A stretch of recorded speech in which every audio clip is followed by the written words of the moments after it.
नमस्कार, मी संदीप, रोहन करण इन्फ्राच्या इवाना प्रोजेक्टचा cells executive. आजपर्यंत मी तुम्हाला फक्त प्रोजेक्टच्या कन्स्ट्रक्शनचे अपडेट नेहमी देत आलेलो आहे, परंतु आज मी तुम्हाला आमच्या इवाना प्रोजेक्टचा जो प्रवास आहे त्याच्याबद्दल सांगणार आहे.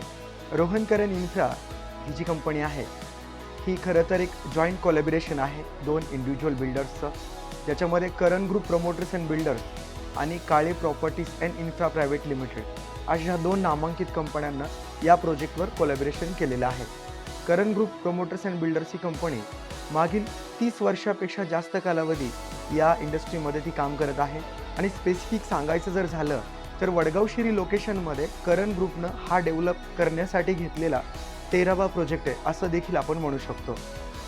आज बिल्डिंग व्यवसाय क्षेत्रामध्ये एवढं कॉम्पिटिशन आहे आणि त्याच्यामध्ये आपण आपला प्रोजेक्ट लॉन्च करतोय, तर अशा वेळेला आपण कस्टमरला काय वेगळं देऊ शकतो याच्यावर आम्ही खूप विचार मंथन केलं.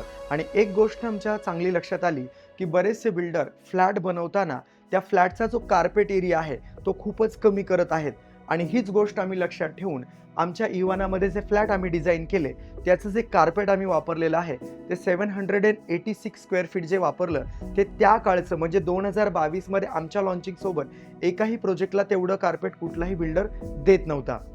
एक रेसिडेन्शियल झोनमध्ये काम करत असताना खूप अडचणी निर्माण होत असतात, पण खरंच सांगताना खूप आनंद होतोय की मध्यवस्तीमध्ये हा प्रोजेक्ट चालू केला असला तरी आम्हाला चहू बाजूच्या लोकांकडनं खूप चांगलं इथं ऑपरेशन मिळालं आणि खूप चांगल्या पद्धतीनं इवानाचं काम आम्ही या ठिकाणी कंप्लीट करू शकलो.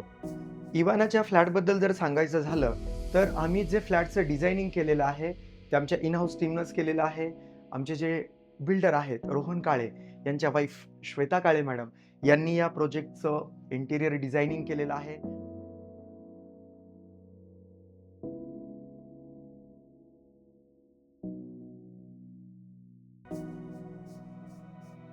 एक चांगली गोष्ट म्हणजे आमच्या फ्लॅटमध्ये जेव्हा कस्टमर येतात त्यांना कुठेही डेड स्पेस जाणवत नाही. ही आमची फार जमेची चांगली बाजू ठरली आणि लोकांना हे फार आवडलं की प्रायव्हसी, ओपन स्पेस आणि डेड स्पेस झिरो असल्यामुळं लोकांचा लॉन्चिंगपासूनच आमच्या प्रोजेक्टला खूप चांगला रिस्पॉन्स मिळाला. इवानामध्ये फ्लॅट डेव्हलप करत असताना आम्ही एका गोष्टीची काळजी खूप घेतली, ती म्हणजे कामाची क्वालिटी. आतमध्ये ज्या गोष्टी वापरण्यात आल्यात लाईक त्याच्यामध्ये टाईल्स असू देत, बाथरूम फिटिंग्स असू देत, कन्सील्ड वायरिंग असेल, ईच अँड एव्हरी पॉईंटवर आम्ही खूप फोकस देऊन काम केलेलं आहे. म्हणजे मला एवढं सांगायचं की हल्ली मार्केटमध्ये बिल्डर खूप काम करत आहेत, परंतु प्रत्येकाचा फोकस केवळ कॉस्ट कटिंगवर जास्त असतो.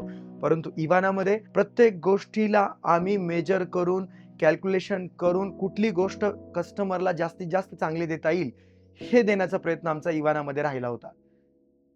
इवाना या प्रोजेक्टमध्ये आपण 3 बिल्डिंगचं डिझाईन केलेलं होतं. टॉवर ए, टॉवर बी आणि टॉवर सी. तीनही बिल्डिंगचं डिझाईन हे टिपिकली एकसारखं आहे. सगळे फ्लॅट कार्पेट एरियामध्ये सेम आहेत आणि प्रत्येक फ्लॅटला आपल्या प्रोजेक्टमध्ये एक 4 व्हीलर कार पार्किंग सुद्धा आपण दिलेली आहे. तसंच आपल्या प्रोजेक्टमध्ये टेरेसला 12,000 स्क्वेअर फीट मॉडर्न ॲम्युनिटीज आपण प्रोव्हाइड केलेल्या आहेत, ज्याच्यामध्ये सोसायटीसाठी छोटा कम्युनिटी हॉल आहे, ऑफिस स्पेस आहे, लायब्ररी स्पेस आहे. शिवाय त्या ठिकाणी आम्ही एक जिम देतो आहेत, तेही मॉडर्न इक्विपमेंटसोबत.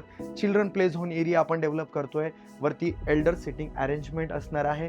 खूप छान पद्धतीनं वरचा जो टेरेस आहे त्याचं आम्ही डिझायनिंग केलेलं आहे. आणि जसं की लोकांची एक रिक्वायरमेंट असते की आपण ज्या ठिकाणी घर घेतो तिथे आम्हाला पार्किंग हवं, तिथे आमच्या मुलांसाठी चांगल्या ॲम्युनिटीज असायला हव्या, आम्हाला आमच्या सोसायटीमध्ये टाईम स्पेंड करण्यासाठी किंवा एखादा छोटा कार्यक्रम करण्यासाठी हॉल असावा. तर अशा सगळ्या गोष्टींचा आम्ही विचार करून इवानामध्ये त्या सर्व ॲम्युनिटीज देण्याचा प्रयत्न केलेला आहे. आणि मला सांगायला खूप आनंद होत आहे की हा 84 फ्लॅटचा रोहन करण इन्फ्राचा इवाना प्रोजेक्ट आज पूर्णपणे सोल्ड आउट झालेला आहे आणि आज पुढच्या काही दिवसामध्ये या ठिकाणी फ्लॅट ओनर्सला आम्ही फ्लॅटचं पोझिशन द्यायची सुद्धा तयारी चालू करत आहोत.